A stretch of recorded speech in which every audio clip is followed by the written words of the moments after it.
coba bermain lebih enjoy, bermain mungkin menyulitkan Sriwijaya, dan harapannya kita juga bisa ada kebutuhan tersendiri. Nah, seperti itu ini juga pasti pertandingan perdana juga menyulitkan pemain tentunya. Ini yang harus kita kelola artinya. Tapi saya pikir dengan Sriwijaya, saya pikir mereka cukup dengan persiapan yang ada, saya pikir mereka cukup bisa mengantisipasi. Nah, ini kendala buat kami. Mudah-mudahan penampilan besok tidak menjadi beban. Harapan itu jadi sekitar saya selalu pemain menjadi bisa tampil lebih senang aja dan seperti itu. Dan ini menjadi kendala juga dengan perubahan regulasi yang ada.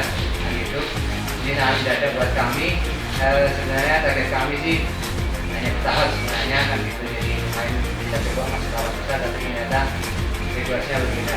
Ini menjadi tantangan tersendiri sebenarnya, tapi juga menyulitkan kami karena sekuat kami sekarang ini baru 24, sangat beresiko untuk di kompetisi yang cukup panjang dan hanya ya mau nggak mau, kalau mau lolos ya tidak satu ya gitu. Jadi mungkin TPULA juga sama sebenarnya, tapi saya pikir Sriwijaya sudah mempersiapkan dari awal, dari selesai kompetisi Liga 2 mereka sudah bergerak kan gitu. Jadi saya pikir dari sisi persiapan Sriwijaya lebih siap.